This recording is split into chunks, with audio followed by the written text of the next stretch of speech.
അസ്സലാമു അലൈക്കും. ബിസ്മില്ല. അസ്സലാത്തു വസ്സലാമു അല അഷ്റഫിൽ മുർസലീൻ വഅല ആലിഹി വസഹ്ബിഹി അജ്മഈൻ. അമ്മാ ബഅദ്. പ്രിയപ്പെട്ട കൂട്ടുകാരെ, നമ്മളിന്ന് നോക്കാൻ പോകുന്നത് ക്ലാസ് 6 താരീഖുൽ ഇസ്ലാം, അതിലെ 7ാമത്തെ പാഠവും അതിൻ്റെ തദ്രീബാത്തുമാണ്. അപ്പോൾ കൂട്ടുകാർക്ക് വീഡിയോ ഇഷ്ടപ്പെട്ട് കഴിഞ്ഞാൽ നമ്മുടെ ചാനൽ ഒന്ന് സബ്സ്ക്രൈബ് ചെയ്യുക, ലൈക്ക് ചെയ്യുക, നിങ്ങളുടെ അഭിപ്രായങ്ങളും നിർദ്ദേശങ്ങളും നമ്മുടെ കമൻറ്റിൽ അറിയിക്കുക. അപ്പോൾ നമുക്ക് ആ പാഠം ഒന്ന് നോക്കാം. അൽ വഹദത്തു സാബിയ, 7ാമത്തെ പാഠം. വദ്കുർ ഇബാദന. അപ്പം ഈ പാഠത്തിൽ എന്താ പഠിക്കുന്നത് അത് നമുക്കൊന്ന് വായിച്ചു നോക്കാം. ഇസ്മായിൽ അലൈഹിസ്സലാമിനെ അള്ളാഹു തആല മക്കയിലെയും പരിസര പ്രദേശങ്ങളിലെയും ജനങ്ങളിലേക്ക് റസൂലായി നിയോഗിച്ചു. 137 വയസ്സായപ്പോൾ ഇസ്മായിൽ അലൈഹിസ്സലാം വഫാത്തായി. മാതാവ് ഹാജർ റളിയല്ലാഹു അൻഹായുടെ ഖബറിനരികിൽ ഖബറടക്കി.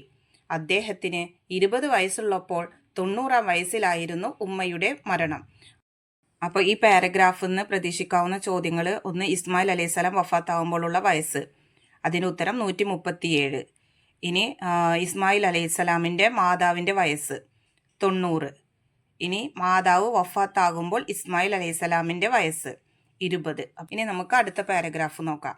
ഇബ്രാഹിം അലൈഹിസ്സലാമിൻ്റെ കാലത്ത് തന്നെ ഇസ്ഹാഖ് അലൈഹിസ്സലാമിനെ അള്ളാഹു താല ഷാം നിവാസികളിലേക്ക് റസൂലായി നിയോഗിച്ചു. 150 വയസ്സുള്ളപ്പോൾ ഇസ്ഹാഖ് അലൈഹിസ്സലാം വഫാത്തായി. മാതാപിതാക്കളുടെ സമീപം ഹബറൂനിൽ ഖബറടക്കപ്പെട്ടു. മദീനത്തുൽ ഖലീൽ എന്നറിയപ്പെടുന്ന ഹബറൂൻ ബൈത്തുൽ മുഖദ്ദസിൽ നിന്ന് 66 കിലോമീറ്റർ അകലെയാണ്. അടുത്ത പാരഗ്രാഫ്. ഇസ്ഹാഖ് അലൈഹിസ്സലാമിന് യാക്കൂബ്, ഐസ് എന്നിങ്ങനെ 2 പുത്രന്മാരുണ്ടായിരുന്നു. യാക്കൂബ് അലൈഹിസ്സലാം കനആൻ നിവാസികളുടെ റസൂലായിരുന്നു. ഫലസ്തീനിൻ്റെ പഴയ പേരാണ് കനആൻ. യാക്കൂബ് അലൈഹിസ്സലാമിന് ഇസ്രായേൽ എന്നും പേരുണ്ട്. അതുകൊണ്ടാണ് അദ്ദേഹത്തിൻ്റെ മക്കൾക്ക് ബനു ഇസ്രായേൽ എന്ന് പറയുന്നത്. ഈ പാരഗ്രാഫിൽ നിന്ന് ചോദിക്കാവുന്ന വേർഡുകൾ: ഒന്ന്, കനആൻ നിവാസികളിലേക്ക് റസൂലായി നിയോഗിക്കപ്പെട്ട പ്രവാചകൻ. അപ്പോൾ അതിൻ്റെ ഉത്തരം യാക്കൂബ് അലൈഹിസ്സലാം. അടുത്തത്, ഇസ്രായേൽ എന്ന് പേരുള്ള പ്രവാചകൻ. അതിൻ്റെ ഉത്തരം യാക്കൂബ് അലൈഹിസ്സലാം. അപ്പോൾ ഇതുപോലെയുള്ള നമുക്ക് വേർഡുകളൊക്കെ നിന്ന് പഠിക്കണം. ഇനി അടുത്ത പാരഗ്രാഫ് നോക്കാം. യാക്കൂബ് അലൈഹിസ്സലാമിന് 12 മക്കളുണ്ടായി.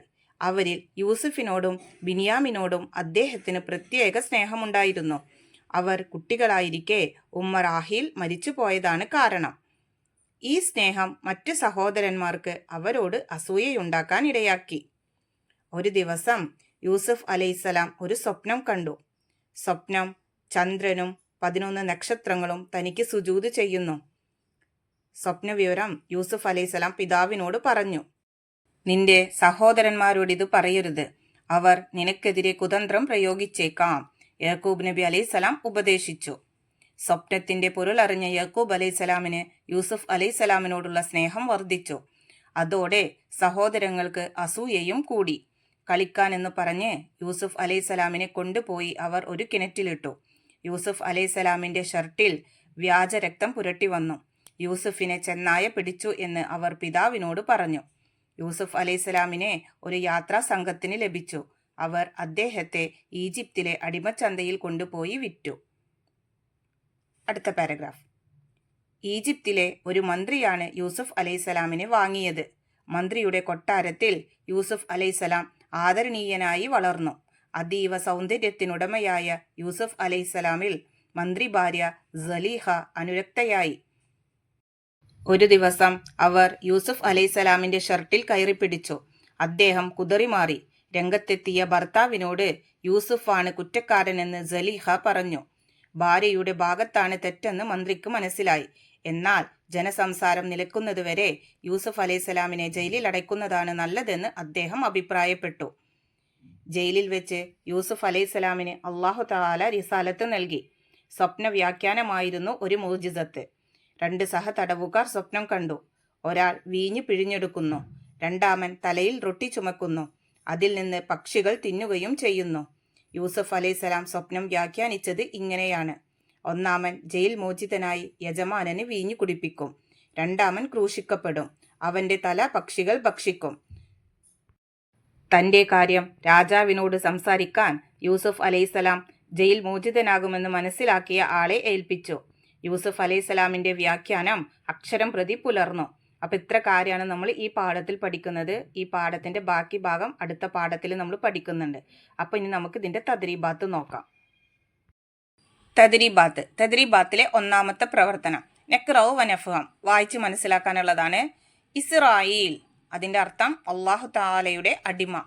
അനുരക്ത, അതിൻ്റെ അർത്ഥം അനുരാഗമുള്ളവൾ.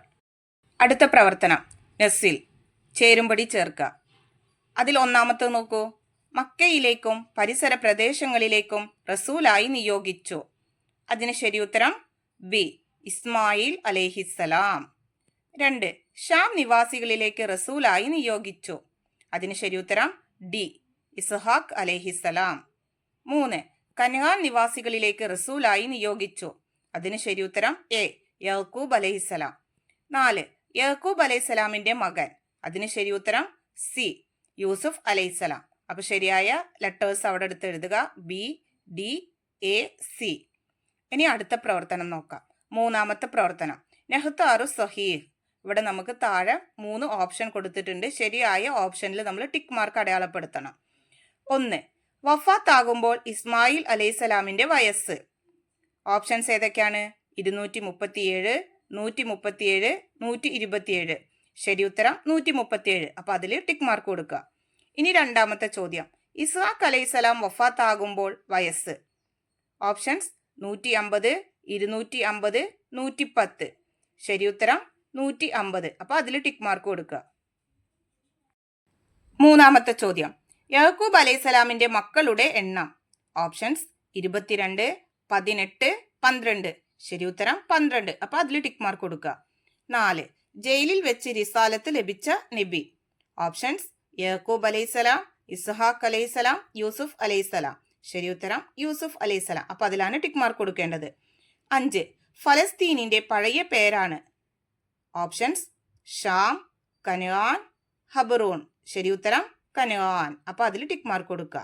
ഇനി നമുക്ക് തദ്രീബാത്തിലെ നാലാമത്തെ പ്രവർത്തനം നോക്കാം. നാലാമത്തെ പ്രവർത്തനം നുജീബ്, ഉത്തരം എഴുതാനുള്ളതാണ്.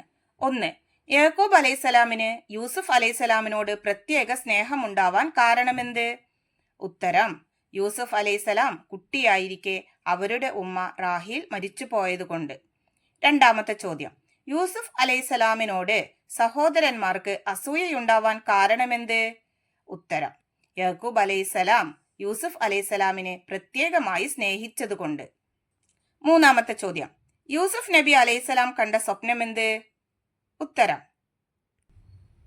സൂര്യനും ചന്ദ്രനും 11 നക്ഷത്രങ്ങളും തനിക്ക് സുജൂദ് ചെയ്യുന്നതായാണ് യൂസുഫ് നബി അലൈഹിസ്സലാം സ്വപ്നം കണ്ടത്. നാലാമത്തെ ചോദ്യം, യൂസുഫ് നബി അലൈഹിസ്സലാമിൻ്റെ 2 സഹതടവുകാർ കണ്ട സ്വപ്നം എന്തായിരുന്നു? ഉത്തരം ഒരാൾ വീഞ്ഞ് പിഴിഞ്ഞെടുക്കുന്നു, രണ്ടാമൻ തലയിൽ റൊട്ടി ചുമക്കുന്നു, അതിൽ നിന്ന് പക്ഷികൾ തിന്നുകയും ചെയ്യുന്നു.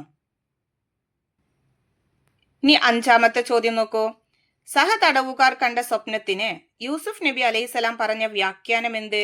ഉത്തരം ഒന്നാമൻ ജയിൽ മോചിതനായി യജമാനന് വീഞ്ഞു കുടിപ്പിക്കും, രണ്ടാമൻ ക്രൂശിക്കപ്പെടും, അവന്റെ തല പക്ഷികൾ ഭക്ഷിക്കും. ഇനി തദ്രീബാത്തിലെ അഞ്ചാമത്തെ പ്രവർത്തനം നോക്കൂ. തഹ്സീസ്, അസൈൻമെന്റ് എഴുതാനുള്ളതാണ്. അതിൽ ഒന്നാമത്തെ ചോദ്യം, യൂസുഫ് നബി അലൈഹിസ്സലാമിന്റെ ചരിത്രത്തെക്കുറിച്ച് സുന്നി പണ്ഡിതന്മാർ എഴുതിയ പുസ്തകങ്ങൾ വായിച്ച് സംഗ്രഹം തയ്യാറാക്കുക. ഇനി രണ്ടാമത്തെ ചോദ്യം നോക്കൂ. യൂസുഫ് നബി അലൈഹിസ്സലാമിന്റെ ചരിത്രം 2 പേജിൽ ചുരുക്കി എഴുതുക. അപ്പൊ നമുക്കത് നോക്കാം. അതിന്റെ ഉത്തരം, യാക്കൂബ് അലൈഹിസ്സലാമിന് 12 മക്കളുണ്ടായി. അവരിൽ യൂസുഫിനോടും ബിനിയാമിനോടും അദ്ദേഹത്തിന് പ്രത്യേക സ്നേഹമുണ്ടായിരുന്നു. അവർ കുട്ടികളായിരിക്കെ ഉമ്മ റാഹീൽ മരിച്ചു പോയതാണ് കാരണം. ഈ സ്നേഹം മറ്റ് സഹോദരന്മാർക്ക് അവരോട് അസൂയയുണ്ടാക്കാനിടയാക്കി. ഒരു ദിവസം യൂസുഫ് അലൈഹിസ്സലാം ഒരു സ്വപ്നം കണ്ടു. സൂര്യനും ചന്ദ്രനും 11 നക്ഷത്രങ്ങളും തനിക്ക് സുജൂദ് ചെയ്യുന്നു. സ്വപ്നവിവരം യൂസുഫ് അലൈഹിസ്സലാം പിതാവിനോട് പറഞ്ഞു. നിന്റെ സഹോദരന്മാരോടിത് പറയരുത്, അവർ നിനക്കെതിരെ കുതന്ത്രം പ്രയോഗിച്ചേക്കാം. യാക്കൂബ് നബി അലൈഹിസ്സലാം ഉപദേശിച്ചു. സ്വപ്നത്തിന്റെ പൊരുളറിഞ്ഞ യാക്കൂബ് അലൈഹിസ്സലാമിന് യൂസുഫ് അലൈഹിസ്സലാമിനോടുള്ള സ്നേഹം വർദ്ധിച്ചു. അതോടെ സഹോദരങ്ങൾക്ക് അസൂയയും കൂടി. കളിക്കാനെന്നു പറഞ്ഞ് യൂസുഫ് അലൈഹിസ്സലാമിനെ കൊണ്ടുപോയി അവർ ഒരു കിണറ്റിലിട്ടു. യൂസുഫ് അലൈഹിസ്സലാമിന്റെ ഷർട്ടിൽ വ്യാജരക്തം പുരട്ടി വന്നു.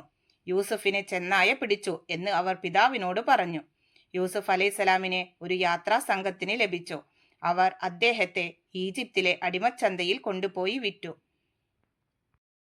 ഈജിപ്തിലെ ഒരു മന്ത്രിയാണ് യൂസുഫ് അലൈഹിസ്സലാമിനെ വാങ്ങിയത്. മന്ത്രിയുടെ കൊട്ടാരത്തിൽ യൂസുഫ് അലൈഹിസ്സലാം ആദരണീയനായി വളർന്നു. അതീവ സൗന്ദര്യത്തിനുടമയായ യൂസുഫ് അലൈഹിസ്സലാമിൽ മന്ത്രി ഭാര്യ സലീഹ അനുരക്തയായി. ഒരു ദിവസം അവർ യൂസുഫ് അലൈഹിസ്സലാമിന്റെ ഷർട്ടിൽ കയറിപ്പിടിച്ചു. അദ്ദേഹം കുതറിമാറി. രംഗത്തെത്തിയ ഭർത്താവിനോട് യൂസുഫാണ് കുറ്റക്കാരനെന്ന് സലീഹ പറഞ്ഞു. ഭാര്യയുടെ ഭാഗത്താണ് തെറ്റെന്ന് മന്ത്രിക്ക് മനസ്സിലായി. എന്നാൽ ജനസംസാരം നിലയ്ക്കുന്നതുവരെ യൂസുഫ് അലൈഹിസ്സലാമിനെ ജയിലിൽ അടയ്ക്കുന്നതാണ് നല്ലതെന്ന് അദ്ദേഹം അഭിപ്രായപ്പെട്ടു. ജയിലിൽ വെച്ച് യൂസുഫ് അലൈഹിസ്സലാമിന് അള്ളാഹു തആല റിസാലത്ത് നൽകി. സ്വപ്ന വ്യാഖ്യാനമായിരുന്നു ഒരു മോജിസത്ത്. 2 സഹതടവുകാർ സ്വപ്നം കണ്ടു. ഒരാൾ വീഞ്ഞു പിഴിഞ്ഞെടുക്കുന്നു, രണ്ടാമൻ തലയിൽ റൊട്ടി ചുമക്കുന്നു. അതിൽ നിന്ന് പക്ഷികൾ തിന്നുകയും ചെയ്യുന്നു. യൂസുഫ് അലൈഹിസ്സലാം സ്വപ്നം വ്യാഖ്യാനിച്ചത് ഇങ്ങനെയാണ്: ഒന്നാമൻ ജയിൽ മോചിതനായി യജമാനന് വീഞ്ഞു കുടിപ്പിക്കും. രണ്ടാമൻ ക്രൂശിക്കപ്പെടും. അവന്റെ തല പക്ഷികൾ ഭക്ഷിക്കും. തന്റെ കാര്യം രാജാവിനോട് സംസാരിക്കാൻ യൂസുഫ് അലൈഹിസ്സലാം ജയിൽ മോചിതനാകുമെന്ന് മനസ്സിലാക്കിയ ആളെ ഏൽപ്പിച്ചു. യൂസുഫ് അലൈഹിസ്സലാമിന്റെ വ്യാഖ്യാനം അക്ഷരം പ്രതി പുലർന്നു. അപ്പം അതാണ് നമ്മളവിടെ ഉത്തരമായിട്ട് എഴുതേണ്ടത്. കൂട്ടുകാർക്ക് ഈ പാഠവും ഈ പാഠത്തിന്റെ തദ്രീബാത്തും മനസ്സിലായല്ലോ. ഇൻഷാ അല്ലാഹ് അടുത്തൊരു വീഡിയോയിൽ കാണുന്നത് വരെ എല്ലാവർക്കും ഒരിക്കൽ കൂടി അസ്സലാമു അലൈക്കും വറഹ്മത്തുള്ളാഹി തആല വബറകാതുഹു.